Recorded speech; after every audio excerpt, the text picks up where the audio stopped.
Hello everyone and welcome back to the Retro Recall. I hope you're doing awesome.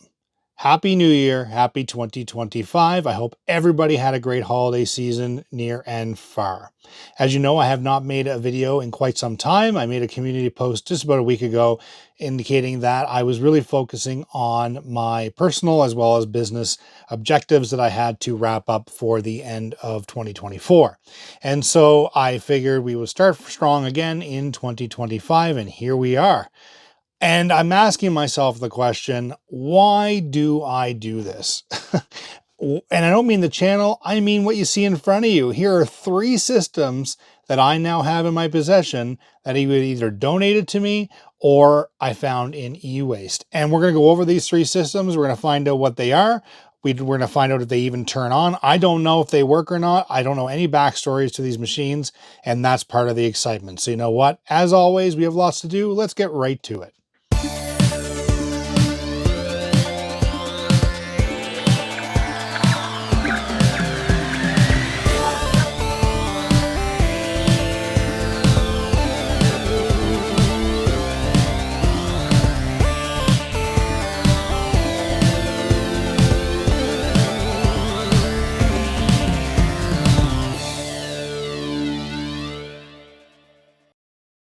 And welcome back. We have a Hewlett-Packard desktop PC for system number 1 that we're going to dig into here and find out what comes with and if we can actually get it working. Just as a note, I did feature this in the Thrift Finds episode 7 video, so if this looks familiar, that is from that video. Again, for my classification for Thrift Finds would be anything that is purchased online marketplaces and thrift stores, and of course donated to the channel. So Jason had actually found this in a dumpster and donated to the Retro Recall. So Jason, if you're watching this again, thank you so much for doing that. So let's go over the system again, if you don't recall, and we're going to find out together if the system will actually turn on and work. So we have a Hewlett-Packard CD writer on the front, at least that's what it says it is. By looks of things, it is populated in there. It doesn't have any sort of, engraving in the front of it, so I don't know if that's OEM or not. We'll have to find out to see if it's actually in there. We have an expansion bay in the front, so we have a 5¼ inch expansion bay with that metal shield, that OEM shield that's still in there, which is great. It implies that it's never been used or populated, so you can populate it with another optical drive or another form-fitting drive. We have this little door that goes up and down that covers additional I/O and another drive in the front and additional expansion. The nice thing about this is that these doors generally are broken off if I found them, or cracked, or just won't stay up. So it's nice to see that as it's still populated. So we have a 3½ inch floppy drive. We have 2 USB 2 ports in the front, and we have an additional 3½ inch expansion in the front. So say if you wanted to run a LS120 floppy drive or a zip drive or a USB multi-card reader, it's great to have that additional expansion. Gone are the days of those, but it's nice to see them in these types of form factors. Then we have the older Hewlett-Packard logo, and then we have our power switch, which looks like the cover is missing, but the actual switch itself is intact, which is great. I mean, we can probably makeshift something when we go to restore the system if we can get it working. And moving on, we have a hard disk LED indicator just above the Hewlett-Packard Pavilion A305W model information on the front of the tower fascia. We also have our Intel Celeron as well as our design for Microsoft Windows XP case badges, so great to see those on here. Of course, being the age of it, you're not 100% sure that that's what is inside. But overall, the condition, outside of it being extremely dirty and being thrown into a dumpster and then rescued, is in pretty good condition. So on the side, we do have our Hewlett-Packard logo embossed on the side. Some ventilation by the looks of things. It's up by the floppy drive, so I don't exactly know if there's any value to what that is there, but hey, it's there. And on the back, we have what looks like our power supply, which, does look like a standard ATX power supply, but you never know going into these systems. We have 2 PS2, we have a serial, we have a VGA, we also have an LPT1. We have a couple of additional USB 2 ports, which I imagine because of the age as well as what's written in the front of the system. We have a Ethernet. I would guess that this is a 10100 Ethernet integrated, and we have integrated audio as well. It looks like we have space for an additional fan, so a case fan in case you decided to upgrade the system, put a little more horsepower in it for additional ventilation. Along the back, we have 1, 2, 3, 4 expansion ports. Not sure if the motherboard truly supports that, but overall, we do have the 4 expansion with, of course, we have a modem populated. You can't get enough modems, right? So along the back, we have Hewlett Packard model information. So it has our model as being as the same in the front, which is the A305W, but it says the HP Pavilion A000 series and gives us a whole bunch of information about this particular system. Along the other side, we have, again, the same condition, slightly a little cleaner on this side, but we have a ventilation embossed logo as well. But I mean, generally you see big gouges in these or dents if they've been thrown, but it's nice to see these in that condition. So on the back, again, we do have these two thumb screws, which, oh, okay, that worked. I thought I wasn't going to be able to do it. And they are captive, so it's not coming out there. And then we have one more along the bottom here as well. So we're gonna open those up, and what I'm gonna do is I'm gonna flip this around, change our camera angle, and take a look at what is inside this computer. Okay, here we are with our bird's eye view of the Hewlett Packard desktop PC. So here we do have our High Pro, it looks like our ATX power supply. It looks to be a 20 pin with a 4-pin breakout for the Intel series CPU. We do have our optical drive populated, and this looks fairly stock. And it does have Hewlett Packard model information along the bottom. So my guess is that does have the CDRW, the original CDRW installed. And it shows additional model information. Again, the same model as we've seen before. And this is one of those cases that do have the toolless design. Some I'm a fan of, some I'm not, but because you have to kind of figure it out versus just unscrewing some screws, but it has come in handy, of course. Fairly dirty system. We do have quite a bit of dirt in the back of the PSU as well as the bottom. Nothing, again, for just testing reasons I'm worried about at this moment.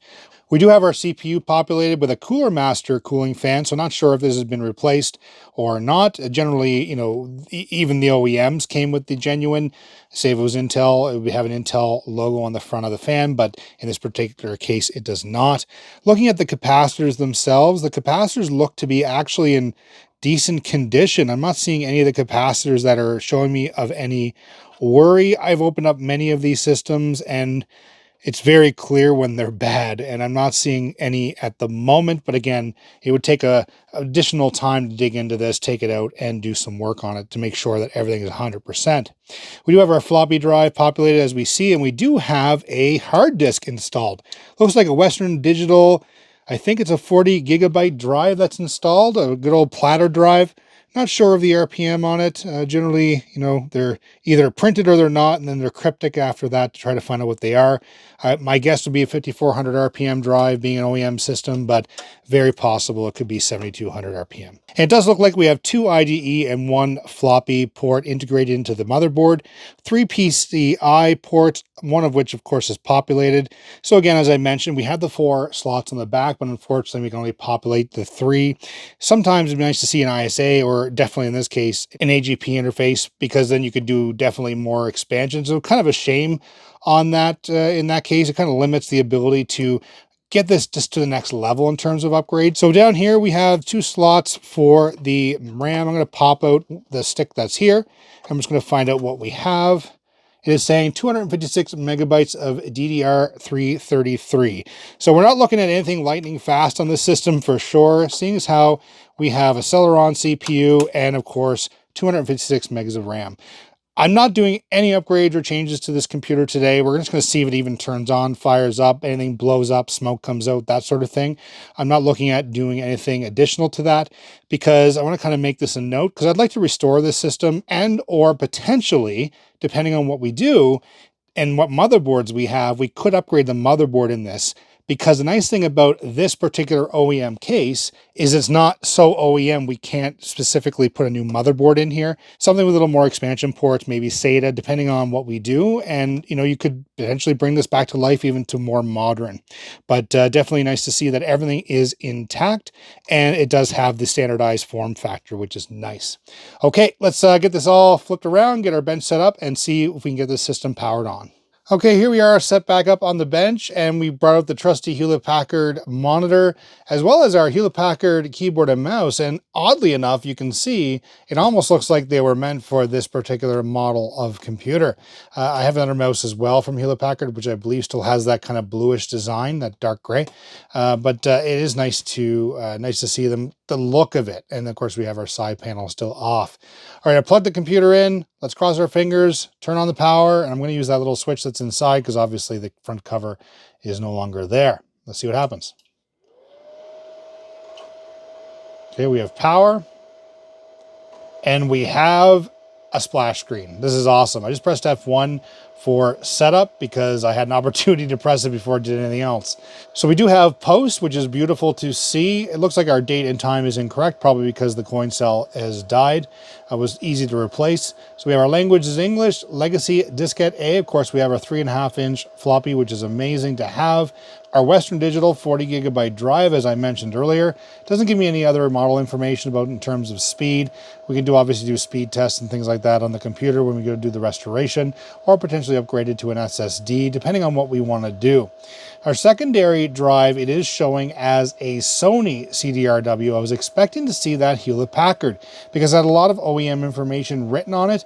I didn't truly see the Hewlett Packard logo though. So either Sony supplied the CDRW for this computer, or it has been replaced over time. For our installed memory, we do have our 256 megabytes of PC 2100.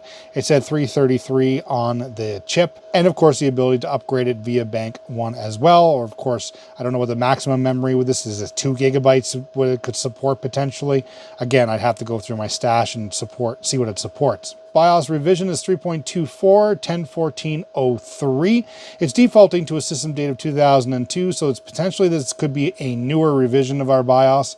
Not sure. It'd be interesting to see. I'm not 100% sure if Hewlett Packard actually continues to store this information online. It's very possible on the retro web we might be able to get a newer BIOS if needed. Under our advanced, we have our Intel Celeron. There we go, 2.7 gigahertz. 400 megahertz FSB. We do have our cache RAM of 128K of cache. Plug and play and all the different settings that we can go in and change. I'm not going to spend a lot of time on this right now, but it is good to know that we have that CPU currently installed in the computer. You know, normally I see these computers and they have Intel Celeron 1 gigahertz or things like that. So it's nice to see the 2.7 gigahertz installed. So under power, after AC power, stay off, just a setting we can change. Boot, typical boot stuff, and exit, of course, we can get out of this. So we're going to do that. We're going to exit without saving changes, not that I made any changes, and we'll see if this actually boots into anything. I heard the hard disk spin up. I just don't know if it's going to actually boot into an OS, or we're just going to, you know, oh, well, there we are. As I'm talking, it automatically popped up with Windows XP. So keeping in mind that this computer was completely trash-picked desktop PC, and I think this definitely has some potential in it for sure. Okay, let's see if we can boot into the desktop. Okay, so here we are at the desktop with a password I'm not able to get by at the moment. Of course, there's ways around it. You can activate the admin account, change the password that way. You know, there's a little question mark here. Password hint is nose. I've tried that. I've tried password. I've tried escaping it. You know, there's many ways to get past this anyway. Passwords only keep the honest people out. But outside of that, you know, we do have it running to the desktop. It's unfortunate because I wanted to see, you know, kind of verify everything in terms of the hardware, see what else we had installed. But based on what I saw installed in the computer, we have the integrated NIC, we have the integrated sound, so nothing's going to be very high end there. But we do have the PCI expansion that's available in this computer with the ATX form factor, the Celeron 2.7 gigahertz, and the 256 megabytes of RAM that's fully upgradable, which is nice. So you let me know down in the comments what you think we should do with this computer. We do have an environment running. It was fairly quick loading up, which is actually surprising to me with only 256 megs of RAM. I would think that we would need, especially with Windows XP, more like 512, especially running a Celeron, but it ran very quickly on that hard disk. Again, just let me know down in the comments what you think we should do with this computer. I just think it's great that we have system number 1, extremely dirty, but I think it's well worth saving. Let me know again down in the comments. Let's move on to system number 2. Okay, and here we are with system number 2, and it is a Dell laptop. You know, we couldn't get through a video without a Dell, right? To all my Dell viewers. So this Dell laptop looks to be in really good condition for its age. So on the front, we have a couple of speakers along with our latch. So on the side, we do have a DVD-ROM indicator as well as CDRW. So it looks like it's a CD, obviously a rewriter, and just a DVD reader. Now being Dell, it's nice to have their modular design where you could swap out the optical drive for either an expansion bay for additional battery life or potentially a floppy disk drive in the event that your system did not have the space or come with one. Along the back, we have lots of your typical Dell ports on these sort of models. We have our two USB, it looks like our TV out or S video, integrated modem, as well as integrated NIC. We have our parallel, VGA, serial, as well as our standardized at the time power adapter for Dell. Looks like some ventilation. On the other side, we do have, looks like a PCM or PC card, infrared, and a couple of audio jacks. And I believe along the bottom, yeah, that also looks like to be the hard disk access as well. On the bottom, we have some additional access bays. It does have that good old famous docking station interface, which of course Dell business machines were notorious for, and definitely great to have, especially when you're on the move a lot. Over here, we do have our battery. Now, I had it plugged in earlier just to see if I could find an adapter for it. Doesn't look like it's holding any charge. These machines are really notorious, or these batteries notorious, having that indicator. However, if this is a Dell Latitude, which I think it is, mine, similar one, did not hold charge either. I like the form factor of this battery, to be honest with you. Mine was quite large. It is nice to have these sort of batteries. I'd be more tempted to run, say, 2 or 3 of these batteries as backups, having them charged, as opposed to a much heavier, larger battery, making the laptop that much heavier at the time. So on the bottom, we do have what looks like a cover. I believe this would be for our memory.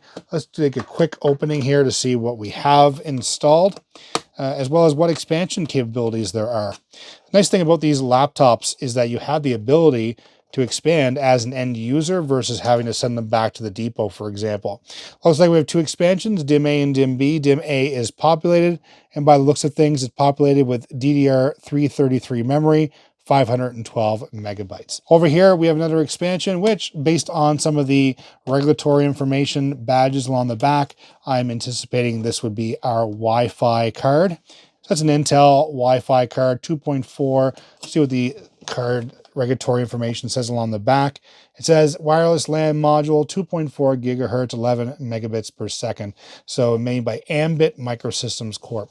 So, okay, we do have expansion there, which is great, and we have it populated. Okay, and here we are with the laptop all opened up, and it looks like it's a Dell Latitude D600 series. That was kind of my inkling based on the earlier design. You can see a lot of similarities of this model, which was really providing the feature designs that provided later in the D620 and D630 series laptops, which in my opinion were absolutely amazing machines. And if you haven't seen that video, there it is right there. It's my previous video I just did. Check them out. We have a lot of them on the bench, and we do plan on taking those and making one really good system out of it. Looks like a 14-inch form factor, which is great, but again, I love this anti-glare finish. I just hate that glare, especially in business environments with the fluorescent lighting, or you go outside, you don't have any of that glare on the screen, you can still see it. We have volume up and down indicators, mute button. We have a couple of indicators for our caps lock and scroll lock and all those good things. Of course, we have our power as well. And the keyboard itself is a good old Dell keyboard. Now, to me, this is reminiscent of the CPX Dell Latitude keyboard. This does not feel like the Dell Latitude D620 or 30 series keyboard. They changed the design of the keyboard or what was installed in them later. So this, again, like I said, is more reminiscent of the CPX series Latitudes. We have of course, our track point with our mouse buttons up top, but we also have a good old trackpad down here as well. And of course, these were very famous on the ThinkPad lines from IBM at the time. Down here, we have our design for Microsoft Windows XP and Intel Pentium M mobile CPU processor case badges. Okay, we have life, we have power, and F2. I'm going to write, oh, okay. I can't get into setup just yet because it's forcing me to go to setup anyway. So this is telling me that the coin cell battery itself is dead in this computer as well. So it's saying time of day not set, please run setup program. F1 to continue, or F2 to run the setup utility. Let's go into F2 for a moment just to see what we have in terms of the Dell setup utility. Okay, lots of great text on the screen we can go through. So it looks like the date and time is incorrect again, which again speaks to the fact that our coin cell is dead. Pentium M CPU running at 1.6 gigahertz.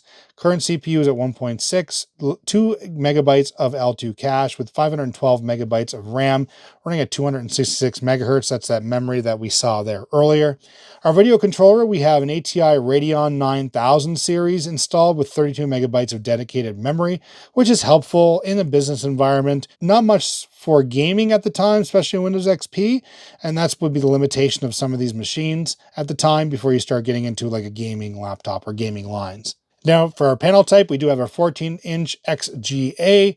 Audio controllers are Sigmatel 9750, nothing to write home about. That's pretty standard in these Dell systems. Modem controllers, Connexent D480 MDC. Our primary hard disk drive is a 120 gigabyte drive, so that's surprising to me.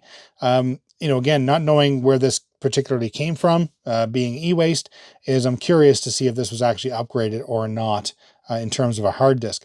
Modular bay is our CDRW but DVD combo. And again, being a modular bay, as we indicated earlier, you can swap that out for battery or a floppy drive if needed. Okay, I'm going to hit escape for exit, and we're going to see if, I didn't even have to hesitate. It was instant.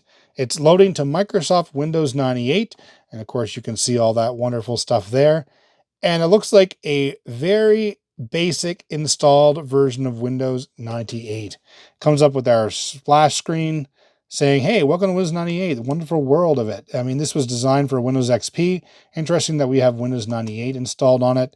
Under my computer, we'll go into there real quickly under properties, not registered anything or anybody. Under our device manager and our device hardware, we do see our display adapters, just your standard. So it just loaded the standard drivers. Not surprising considering this was designed for Windows XP and we have a much older operating system installed.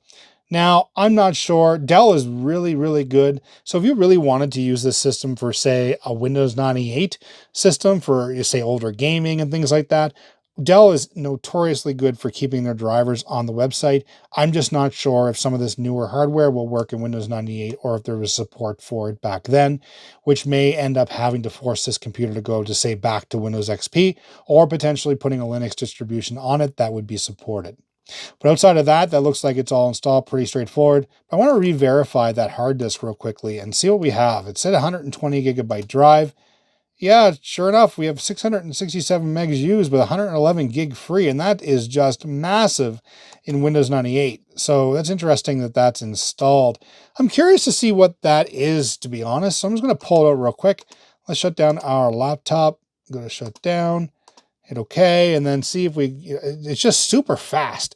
Oh, love that screen. It's now safe to turn off our computer. That's so nice of you. All right, let's say the power button is turned off. Let's unplug it for good measure. And let's take a look at this. So I believe it's on this other side. Yeah, so this is where the hard disk is installed. By the looks of things, it's an SSD IDE interface.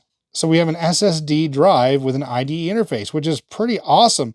And considering, where we are in 2025 now, being able to just jump online to AliExpress or Amazon or wherever, you can go on and order these just quite easily. As for drive dependability, compatibility and things like that, you have to kind of look into. But the fact that we're sitting here with a Dell Latitude D600 laptop that was thrown to e-waste and just baffles me. We have an SSD in here with an IDE interface working just fine. We know system number 2 is fully functional, which is beautiful. Now let's move on to system number 3. And here we are with system number 3. We have a Dell Optiplex GX1 desktop PC in this wonderful beige colored case. One thing about these computers, I will tell you, I mean, they're basically hernia material, lifting these. And I remember back in the day working in IT and lifting these machines for contact center environments or office environments. They're just so heavy, especially with their associated Dell Triniton monitors. It was definitely heavy machines, but built extremely well. And, it says a lot considering it says it's a Pentium 2 system still here in 2024 in this condition, or 2025, sorry, in this condition. Okay, so again, as I mentioned, this is Dell Optiplex GX1. I have a very similar model in my collection already, but again, seeing this in the e-waste, I was kind of like, I'm going to grab it and take my chances. We have a 3.5-inch floppy molded directly into the case design. Optical drive, pretty generic. I mean, it seems like it's all the same coloring based on the sun exposure, so I don't think that's been changed. Power, reset, hard drive, LED. We have, looks like a zip 100 drive in here. Now, I don't think I have any zip 100 disks. I have some zip 250 disks, so let me know in the comments if they're compatible with that drive, assuming that this works. Over here, we do have our Pentium 2 sticker, as well as our Microsoft Design for Microsoft Windows NT and Windows 98 case badges, which is what caught my eye, to be honest with you. I mean, like I said, I'm running out of room, so I don't grab everything. But when I saw the Pentium 2, I was like, I don't have a lot of Pentium 2s in the design. As you know, we have a lot of Dells, a lot of P4s in our environment, which, of course, I have a lot of memories about the P4 in this very similar form factor as well. Okay, let's continue on along the side and take a look at everything. So along the side, we just have our, what looks like our release for our case. And when I said to you, this is heavy, I mean it. It is quite heavy. Even moving it around like this is taking a bit of effort to turn it around. Okay, along the back, we do have our regular power connector, which is wonderful, set to 115, which is what our power grid is here in Canada. We have a parallel port, we have a serial port, 2 PS2 ports, 2 USB ports, an additional serial port here as well, labeled 1 and 2 along the back. We do have an integrated graphics card, integrated NIC as well as integrated audio. Along the back, we have 1, 2, 3, 4, 5 Dell expansion slots, but these Dells are actually labeled Dell. So these looks like these haven't been removed or replaced, which is great because they're original to the machine by the looks of things. We also, it's interesting, we also have a Kensington lock. And of course, it being an Optiplex, being a business class machine at the time, would probably come with those versus, say, a home use machine. Okay, here we are on the inside of the Dell GX1. And yeah, I'm pleasantly surprised with what I'm seeing in here. So in terms of retro computing, we have our Pentium 2 CPU in a slot 1 format. And I absolutely love this. Be curious to see if this board will support a Pentium 3 in that same form factor. I do have those, so it'll be interesting to see. We do have a mega heatsink that's attached to that CPU as well. I'm looking at the capacitors, which look to be quite large on this board, but again, they look all great. We do also have our floppy drive connector going from the motherboard out. Along the back, we have what looks like 5 PCI, as well as 2 ISA expansions along this riser card. Really, really awesome to see. It's an Intel-based chipset that's on this board, this riser card. And again, having the ability to expand this system even further than it is really gives a lot of potential in terms of expansion for this particular system. Here, typical Dell, being able to get into these systems, they actually make it quite easy. Just a release to be able to remove this power supply. It looks like to be a standard ATX power supply by the looks of things. Again, not getting too deep into the system just yet, but sometimes those Dell power supplies can be different wiring, so it's important for you to test that. And by moving the power supply up, we were able to access the memory. Looks like we have 3 banks of RAM, one of which is populated, which we're going to see if we can access when we go into the setup program. We will have a NEC floppy disk drive installed, which we saw, of course, molded in the front. Just has its front removed, the front bezel, so you can replace that easily enough. And then the same thing with the optical drive. It is installed. And it looks like we have 3M cabling for all of our IDE ribbon cables. So interesting. Okay, and then of course, down below, I am seeing, if you see this down right here, it looks like to be cache on a stick host module that we have installed, which will give us an additional 256K of cache memory on the board. And we do have our Dell branding on the motherboard as well. In terms of the chipsets, we already said we had Intel chipset, which we do see here mimicked down here. We also have a 3-COM chip, which I imagine will be running the networking side of the business. And we have a Crystal chipset here as well, which I believe is probably running the sound that's integrated. But you do have that expansion capability here as well, in case you wanted to change that out. And we do have a hard disk installed. This is looking very, very promising. We have a Western Digital, Well, looks like another 40 gigabyte drive that we have installed here. So we have two Western Digitals now installed in various systems that we've had so far. So be interesting to see if we can fire this up and get this going. All right, I'm just going to close that off, get the case put back together, and see if we can get this system up and running. Okay, we have our system all set back up on the bench with our Hewlett Packard monitor, keyboard, mouse. I could use Dell. I just have this handy right now. Okay, we have our desktop as we saw it earlier, all kind of arranged here. I hit the power button on the front and see if we get anything out of it. If I can find the power button, we all set. There we go. Okay. I just love the look of this. And one thing I forgot to, oh, there we go. Okay, we have entering setup, because I got the setup just before heading any further. So we have the Optiplex GX1 400 MBR Plus. Okay, so it's interesting. It's coming up and saying primary hard disk 1 not found. And I am getting a spinning hard disk here. So we might have a problem with the hard disk. But for now, before we jump into that, we're going to hit F2 to run the setup utility just to see what we have. So the coin cell must be working just fine on this. I didn't see one in there when I was looking around. It must be underneath another component I didn't show, but it is interesting. It is showing the correct date and time, so that's a win. We have a 3.5-inch floppy disk drive. Disk.B is not installed, and use zip as A or B is off. It's interesting because we do have a zip drive installed, so it must be going through the IDE port. Our hard disk drive is set to auto, detecting a 6.4 gigabyte hard disk. We have our secondary drive, we have a CD-ROM device drive, and we also have drive 1 as auto as a TAPI device. I'm wondering if that is our zip drive, our zip 100. CPU speed is set to 400 megahertz in the system, so it's a Pentium 2 400. Chassis intrusion is currently disabled, which is good because I did see it over there in that far corner. You'll see it right there. It says here, our processor, Pentium 2 CPU, L2 cache is 512. 64 megabytes of RAM is installed, or SD RAM, 8 megabytes of SG RAM for video memory. So it's dedicated memory for our video, which is nice, and our service tag. Okay, let's go to our next page. Remember, it's Alt P, I think it is. And then here we're able to go in and give us basic configurations. So you saw the previous Dell, how they improved, right? And this is a Pentium 2 with 2 screens. The other one had 7 screens, giving us much more ability to go in and change things. Okay, let's hit escape. It says the hard disk is there, so all right. You saw that, right? It said the hard disk was not found. All I did was hit escape. Maybe it just needed to be reset in the BIOS. I'm not sure. But apparently we have Windows 98 installed in the machine, and the hard disk is chirping away. That sound never gets old. I mean, eventually there's not going to be any more hard disks around on the planet, but I have enough of them around that I'm going to still use them and just enjoy that nostalgic sound. Okay, let's get to the desktop. Okay, here we are to a login screen. So it says select Windows username. So it must have the networking all turned on this machine. Obviously, if it was used in business. So we'll go Windows, we'll hit OK. All right, yeah, it didn't ask me for a password. That's great. So McAfee Virus Scan is installed apparently, and everyone knows who McAfee is and been around for a while. I've used that quite a bit myself in the past. Let's see if we get anything on the desktop. Our taskbar is showing up and some desktop icons. Okay, it looks like we have Network Neighborhood as a quick link that we can access. We have our task scheduler is ready, as well as our McAfee Virus Scan, our vShield, and our volume.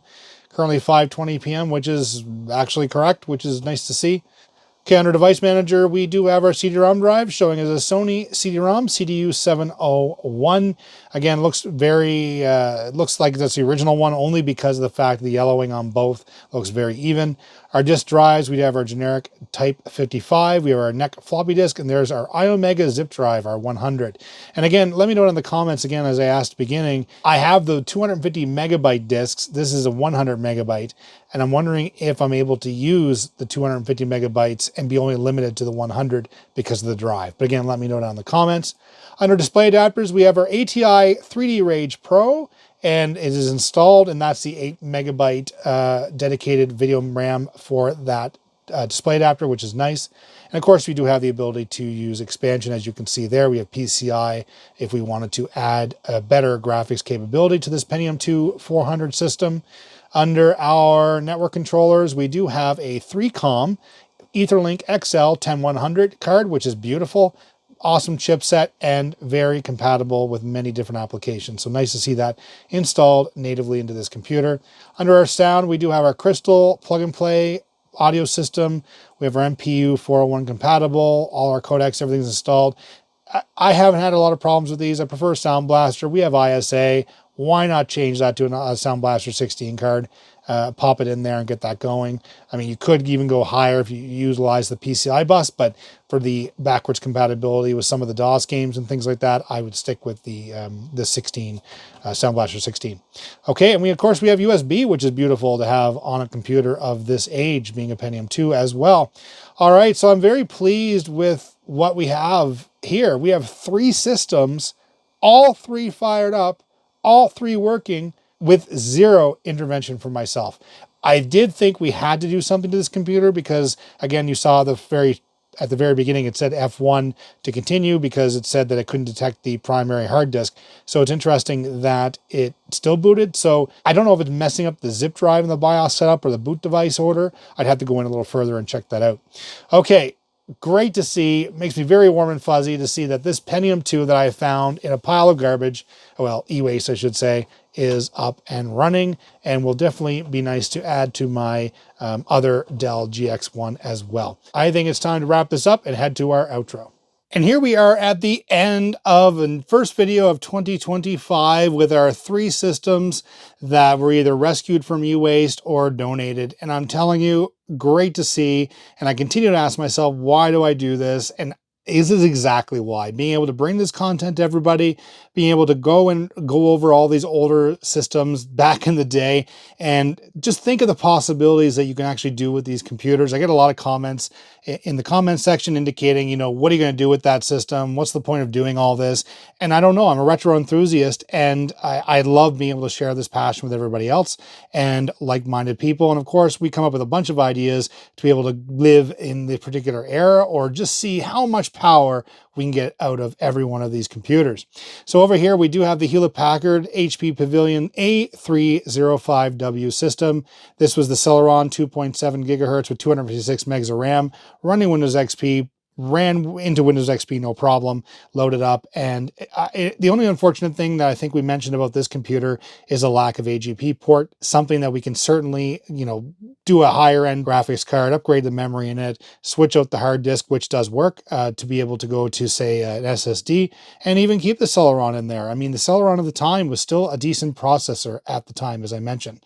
We do have our Dell Latitude D600 series, the predecessor to the 620 and 630 series. And as I mentioned, that keyboard being more of a feeling of a CPX Dell Latitude versus the newer ones that were featured in the Dell 620 and 630 series. This was the Celeron, or sorry, I should say the Mobile M CPU running at one point, I believe it was 6 gigahertz. And of course, we have the 512 megabytes of RAM that's installed. And we found out that it does have that 120 gigabyte SSD, which is absolutely amazing. Confusing why there's Windows 98 on it. Definitely something that we need to look into, see if we can do backwards compatibility. Can this be turned into a retro gaming PC using Windows 98? Or do we need to stick within the, say, Windows XP range? And then down here, we have this beautiful Dell Optiplex GX1.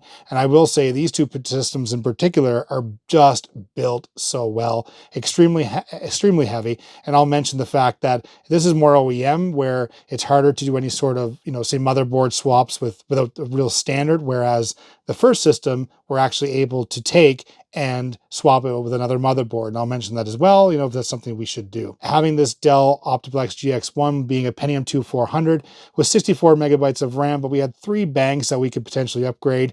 We also have the Coast module installed, which is definitely a bonus to have, especially if you're going to do some retro gaming. We have all those expansion ports on the motherboard. We have that riser card with all those PCI and ISA slots, so you could go to Sound Blaster 16 if you wanted. It does have the integrated graphics, but hey, why not throw in a nice PCI video card in there as well? And of course, we have some bonus storage through our zip drive and what have you. So very, very excited having a fully functional 6.4 gigabyte hard disk running to Windows 98. But I think this particular system that was used for business, we could do so much more with it to essentially bring it out of its shell and see what else we can push it to. Let me know down in the comments what you think we should do with all these computers. All 3 systems booted to operating systems. All 3 systems worked and are in really good condition, considering that these systems would have been sent to the scrap pile. That said, if you liked today's video, please give it a thumbs up. If you haven't already, please hit that subscribe button. Change the notification to all. You'll be notified of new content such as this. Please leave a comment down below. Did you own these systems back in the day? Or just let me know what you think we should do with these computers. I'm really interested in hearing your comments. I will be responding to over the last month of comments that I haven't yet. I promise you I will. I respond to absolutely every comment. Always making new content. We'll see you in the next video. Bye-bye.